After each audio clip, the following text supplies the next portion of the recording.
If it pleases the crown, may I turn my property into living spaces for people looking for homes? Yes, of course. Only if I wait 4 years and spend $1 million. In San Francisco, Robert Tillman, who owns a single-story laundromat since 2014, has been attempting to develop his property into a 75-unit apartment building. The city is in the midst of a housing affordability crisis, with an average one-bedroom apartment going for $3,400 a month. So you might think Tillman's project would sail through the permitting process.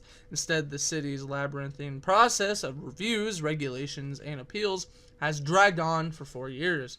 The project has cost the self-described accidental developer nearly $1 million so far, and he hasn't even broken ground yet. I don't know if you know this, but it kind of insinuates it in the article. California, especially San Francisco, is going through a housing crisis. They don't have enough homes, and there's a high demand to live there. Not only is there a high demand to live there, there's so many regulations that rent is skyrocketing. It's bad enough that there's demand, but on top of that, the demand plus the regulation shoots up your rent to $3,400 for a single bedroom apartment. Imagine how much it would cost for a 2-bedroom apartment or a 3-bedroom apartment. It's taken me longer to get to this point than it took for the United States to win World War II. Yeah, that's true, says Tillman. And my site is the easiest site in the city to build. In a sane world, it would be easy. No housing is located at the site, so there's no fear that redevelopment will displace any tenants. There are 3 other coin-operated laundromats within 100 yards of Tillman's property, so there is no real concern about lost neighborhood services. Half of the property is a parking lot, so the city won't be losing an aesthetically pleasing landmark. On top of that, Tillman's lot is a 3-minute walk from the 24th Mission Street BART Light Rail Station, a major plus for a city obsessed with transit-oriented development. So not only does this man have a service that is desperately needed, maybe he can lower the rent in that city by $100. Maybe it's only going to help by $100. $3,400 average is worse than $3,300 average. $3,300 average a month is a little bit better than $3,400. I know it doesn't sound like a big deal, but imagine if this man spent 4 years and $1 million to build a house, to build a place on a property that he already owns. That's crazy to me. And to me, that seems like part of the problem. I wonder why rent is $3,400 a month. Because you're not letting people build houses. Just wait, it gets worse. Oh, not only that, this place is strategically placed. Because he realizes, hey, there's three other laundromats within a football distance away from mine. A football field distance away from mine. Just down the street. You don't need that many laundromats. Kind of need homes. Not only that, this population center, or this is right next to a train station. So these people moving in here, maybe they'll save money not owning a car. They'll just take the public transit, which is right here by my apartment building, or by my laundromat, where I want my apartment building. It's so strategically placed, but yet he spent 4 years and $1 million trying to build it and hasn't had any luck. In March 2014, when Tillman first submitted his plans to the San Francisco Planning Department, the initial reaction was positive. Officials were very much in favor of developing the site, Tillman says. The real opposition came from some of the neighbors. A community meeting in January 2016 served as something of a flashpoint. At the meeting, one woman fretted that the tall building would violate the privacy of a nearby public school. Another argued that the project needed to be 100% affordable housing. 2 representatives from local Latino cultural district, Cali 24, said that even a 100% affordable housing project was out of the question, given the proposed height of the development. So let's just tackle that right there. One woman said that the building would violate the privacy of a nearby public school. My question is, how? What are they going to see into the classroom? Through the windows? What are they going to look at the playground when kids are playing? What are they going to see the bus stop? We're not going to build houses around schools. Not only that, if there's a school nearby, build an apartment building nearby. Maybe some of the parents of the students can live in those apartment buildings, and then they're in walking distance from the school. Therefore, that family saves money on transportation, using the bus, or even the public, just the public transit service in general. Maybe they save money on gas if they happen to own a car, which, by the way, is expensive in California. And it'll save the school district money because maybe it'll save them some gas. Let's say that this apartment building can hold 100 people. That's 100 people that live closer that don't need to be driven. They can walk. Not only that, you're building housing next to a school. That's good for the neighborhood. And then one person complained that it needed to be a 100% affordable housing. Why? Your housing is already unaffordable. So he wants to build a house to tackle the issue of the unaffordability of the houses that are in your location. So that doesn't make sense to me. It just seems like people, even left-wing progressives are like this. Whenever there's any change, they don't like it. They find some reason. We see that with environmentalists. And I'm actually going to dedicate a whole episode to that because it's actually close to me. It's close to the area I live in and the type of work I do for a living. And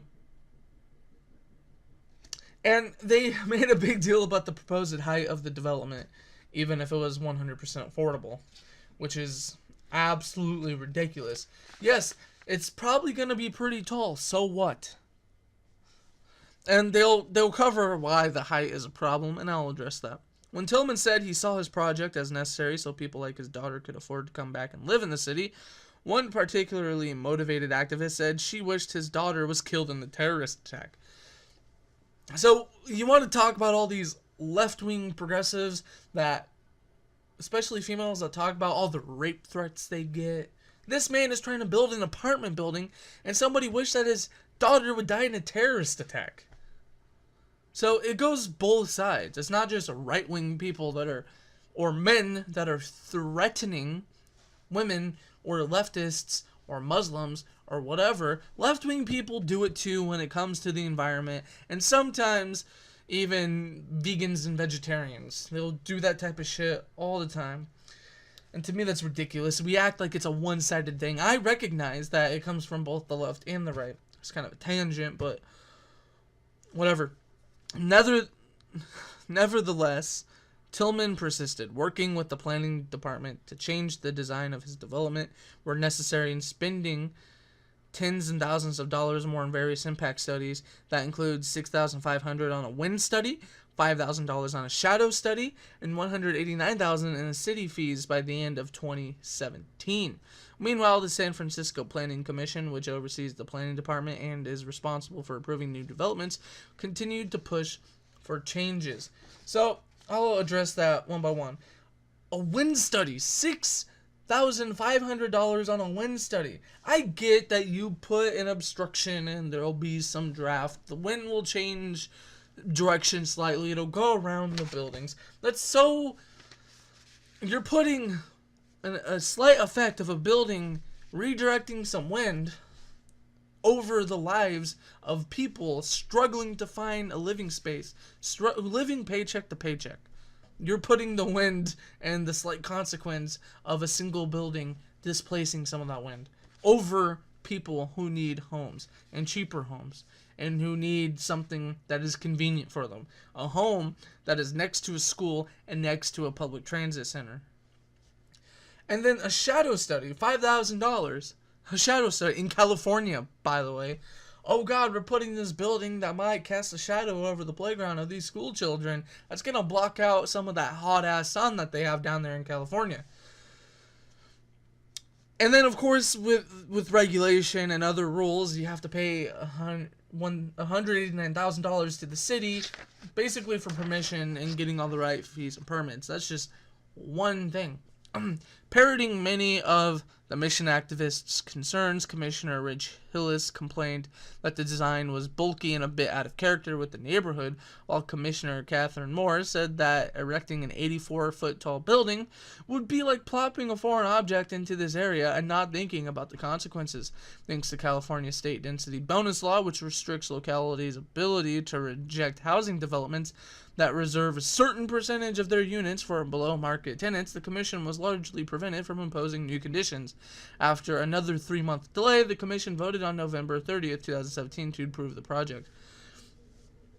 So, we'll get onto that. Sounds like good news, but it's not good news. And I'm spending a lot of time on this story because it's just so indicative of the problems that California face and these regulatory policies that some of these people running for office push. So not only are they're using any excuse in the book that would not allow housing for people that need it in an area where it's expensive to live already because there's a lack of housing, because there's a high demand. And it's next to a school, which would be beneficial for people with kids that go to school. And then there's a public transit center close by, which would be perfect for people who don't have a car or who want to get rid of their car so they can save money. Save $160 on insurance. Maybe you're still paying off your car. You save $160 to $200. Well, actually, I don't know how insurance is in California or how the regulations skew it. Out here, $160 to $200 insurance. $160 if you're paying off your car, maybe to $200, $250. We'll say that you're not paying off your car. It's still $160 that you're paying on car insurance. And then gasoline. How much does that cost you a month? Well, it depends on how much driving. I easily burn through $100 to $200 a month on gasoline because I drive a lot. And I have a 2007 vehicle, by the way. So I just want to clarify that. So maybe these people would save $200, $300. They'd pocket $200, $300 because they don't have a car. Public transit is right there. School's nearby. They don't have to drive their kids to work. You save the city some gas money. Whatever. That's the point. Let's continue. So the commission voted in November 30th, 2017 to approve the project. So that meant Tillman could move forward with the construction, right? Well, of course not. It just set off another round of delays. California's Environmental Quality Act allows anyone to file an environmental appeal within 30 days of a project's approval, requiring local agencies essentially to reevaluate the environment and community impact evaluations they've already performed. On January 2nd, attorney Scott Weaver filed just such an appeal on behalf of the Cali 24 District Council, claiming that the city had conducted an insufficient review of the project's environmental impacts, including the impact of increased shadow on a nearby school and of the potential displacement of businesses and residents. Remember, the property in question houses 0 current residents, and the only business there is Tillmans. The planning department also said that new information had been presented suggesting that Tillman's property might be a historic resource. You see, the building once housed a local employment agency back in the 1970s. Also, it once featured a mural depicting the life of a Latino woman. The mural no longer exists, and it's no longer an employment agency. Nevertheless, on February 13th, the San Francisco Board of Supervisors voted unanimously to require a historic evaluation to be done at Tillman's expense. They will revisit the house, they said, in another 4 months. To date, Tillman has spent $947,000 in development costs. Tillman, who already owns the land he wants to develop and whose laundromat business still pulls some $10,000 a month, says he can afford to wait. Other developers watching the land and construction costs increase with each delay might have given up long ago. Sorry, I stuttered through that last part. Excuse me. But the biggest cost may be one that isn't falling on Tillman's shoulders. Well, what's the cost of the people who would have occupied those units, Tillman asks. Those people don't have housing for 6 months. Put a number on that. Boom, right there on... He just hit the nail on the head. Fucking, he grabbed that hammer and whammed that nail in. And let me explain why. There are people that need housing. This is an foot proposal to build a house. These people need housing for whatever reason. Maybe they need to live closer to the school. Maybe they need to live closer to public transit. Maybe they need a house in general because rent is so expensive and we need more housing because there's a high demand to live there. And this man, by the way, owns his own property. You see, you might threaten the environment if you renovate property that has already been built on. Bringing in consumers to a commercial district might have negative effects on commercial businesses, as they tried to state.